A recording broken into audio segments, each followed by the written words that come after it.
ഇതിൽ പല വീഡിയോസിനും കണ്ടിന്യൂഷൻ ഉണ്ടാകത്തില്ല കേട്ടോ. കാരണം ഇതെൻ്റെ മെമ്മറി പീസായിട്ട് ഞാൻ കീപ്പ് ചെയ്ത കുറേ വീഡിയോസ് മിക്സ് ചെയ്തിട്ടുള്ളൊരു ലോങ് വീഡിയോ ആണ്. കല്യാണത്തിൻ്റെ ഡേറ്റ് കുറേ നാൾ മുമ്പ് എടുത്തതാണെങ്കിലും പക്ഷേ അതിൻ്റെ ഒരു ചൂട് വന്നത് ആ ഒരു മാസം തുടങ്ങിയപ്പോഴും ശരിക്കും പറഞ്ഞാൽ എക്സാക്റ്റ് ഞങ്ങൾ ഷോപ്പിംഗ് തുടങ്ങിയത് ഒരു ഒക്ടോബർ മന്ത് എന്ന് തന്നെ പറയുന്നതായിരിക്കും. കല്യാണം എന്ന് വെച്ചാൽ രണ്ടുപേരുടെ മാത്രം സെലിബ്രേഷനല്ല, ഒരു ഫാമിലിയുടെ മൊത്തം, അതുപോലെ തന്നെ അവരുടെ ഫ്രണ്ട്സിൻ്റെയും റിലേറ്റീവ്സിൻ്റെയും നൈബേഴ്സിൻ്റെയും ഒക്കെ ഒരു സെലിബ്രേഷനാണ് എക്സാക്റ്റ് എനിക്ക് മനസ്സിലായത് എൻ്റെ കല്യാണം വന്നപ്പോഴാട്ടോ. വീക്കെൻഡ്സ് കിട്ടിയ ശനി ഞായറും ഒക്കെ ഞങ്ങൾ ഷോപ്പിംഗ് തന്നെയായിരുന്നു പരിപാടി. ചിലപ്പോൾ ഒരു ഡ്രസ്സ് എടുക്കാൻ വേണ്ടി 2 ദിവസമൊക്കെ തന്നെ പോയിട്ടുണ്ട്. അങ്ങനെ കുറേ ഷോപ്പിങ്ങും കുറേ ഫ്രണ്ട്സിനെ മീറ്റപ്പും അങ്ങനെ കുറേ പരിപാടികളുണ്ടായിരുന്നു. ജയലക്ഷ്മിയിൽ കയറി ഇറങ്ങിയതിന് കയ്യും കണക്കുമില്ല. അതേപോലെ തന്നെ പല ഷോപ്പിലും 10-20 തവണ കയറിയിട്ടുണ്ടാവും ചിലപ്പോൾ.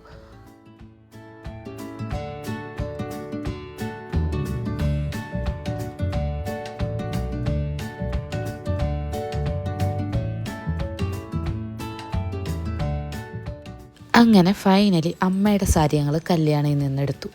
അത്യാവശ്യം അമ്മയ്ക്ക് ഇഷ്ടപ്പെട്ട ഒരു കളറും അമ്മക്ക് വേണം എന്ന് പറഞ്ഞാൽ കാഞ്ചീപുരം സാരിയും കിട്ടി. അങ്ങനെ അത് തീരുമാനമായി.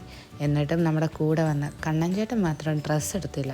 കല്യാണത്തിന് ഒരാഴ്ച മുമ്പ് ഡ്രസ്സ് എടുക്കുകയും കല്യാണത്തിന് ഒരു ദിവസം മുമ്പ് ഹൽദിക്ക് ഡ്രസ്സ് എടുക്കുകയും ചെയ്തത് കണ്ണൻ ചേട്ടൻ തന്നെയായിരുന്നു കേട്ടോ. എന്നിട്ട് ഞങ്ങളുടെ ഷോപ്പിംഗ് മാത്രം തീർന്നിട്ടില്ല. കല്യാണത്തിൻ്റെ തലേ ദിവസം വരെ പറ്റുമെങ്കിൽ ഞങ്ങൾക്ക് ഷോപ്പ് ചെയ്യാൻ പറ്റിയേനെ. അത്രയ്ക്ക് സാധനങ്ങൾ മേടിക്കാനുണ്ടായിരുന്നു.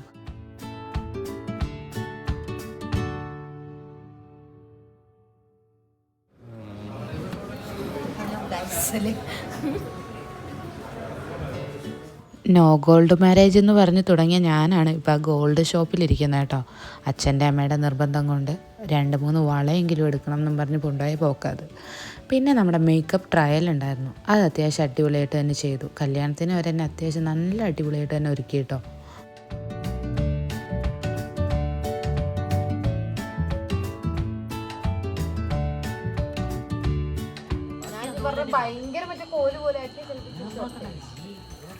ഇനി നമ്മുടെ ബ്രൂണോൻ്റെ കുളിസീനാണ്. കല്യാണത്തിന് അവനെ ഒരുക്കാണ്ട് പിന്നെ എങ്ങനെയല്ല, അവന് പുതിയ ഡ്രസ്സൊക്കെ സ്റ്റിച്ച് ചെയ്തു. അങ്ങനെ അവനെ കുളിപ്പിച്ച് കുട്ടപ്പനാക്കി നമ്മൾ വാതിക്കെ തന്നെ സെറ്റ് ചെയ്തിട്ടുണ്ടായിരുന്നു. ഇത് നമ്മുടെ മായച്ചേച്ചിയുടെ പുത്രൻ നേവുക്കുട്ടൻ. അവൻ ഇതിലേക്ക് ഇങ്ങനെ ഓടി അടക്കുകയാണ് അവൻ്റെ കുളിസീനൊക്കെ കണ്ട്. ബ്രൂണോക്കെ ആണെങ്കിൽ ഒടുക്കത്തതാണോ.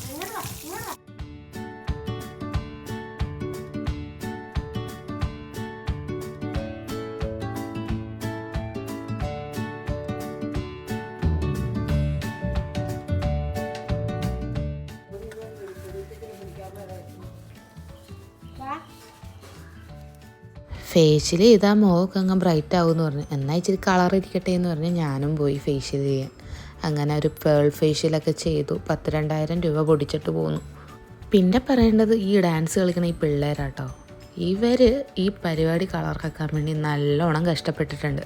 പ്രത്യേകിച്ച് നമ്മുടെ പപ്പ, കാവു, അമ്മാളു, അസൽ, കണ്ണൻ ചേട്ടൻ, നമ്മുടെ സൂര്യ, ഇതിൽ പേര് പറയാത്തതായിട്ട് കുറച്ച് പേരുണ്ടെങ്കിലും എല്ലാവരും അടിപൊളിയായിരുന്നു കേട്ടോ. പലരും പല സ്ഥലത്തുനിന്ന് ഈ ഒരു മൊമെൻറ്റിന് വേണ്ടി വന്ന കേട്ടോ.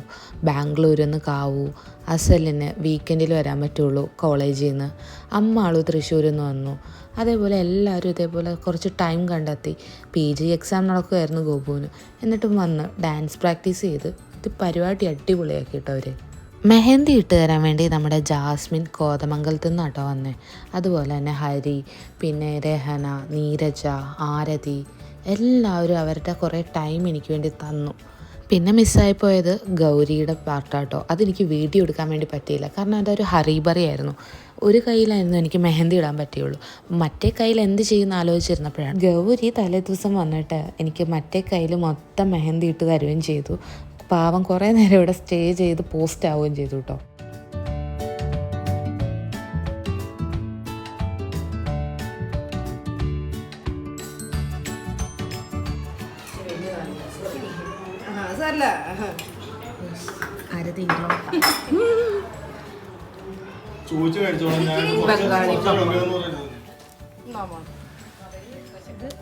അവിടെ അതിന്റെ കാവ് വെച്ച പോലെ തിരിച്ച്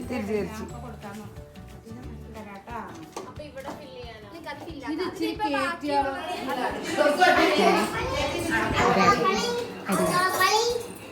അവിടെ പോയി 2 സവാള അരിഞ്ഞു കൊടുക്ക്.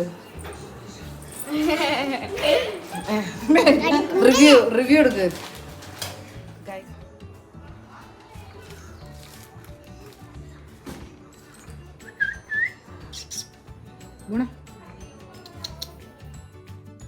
എൻ്റെ ഹാപ്പിനെസ്സിൽ കൂടെ നിന്ന് എല്ലാവർക്കും കുറേ താങ്ക്സ് ഉണ്ട് കേട്ടോ. അതേപോലെ തന്നെ ഈ മൊമെൻറ്റ്സ് എനിക്കൊരിക്കലും മിസ്സാവരുതെന്ന് തോന്നിയുകൊണ്ട് ഞാനിത് റെക്കോർഡ് ചെയ്ത് വെച്ചു. പലതും ഇൻകംപ്ലീറ്റ് ആണെന്നറിയാം, എന്നാലും ഇതൊരു മെമ്മറി തന്നെയല്ലേ. അപ്പോൾ ഇനി ബാക്കി വീഡിയോസൊക്കെ പുറകെ വരെ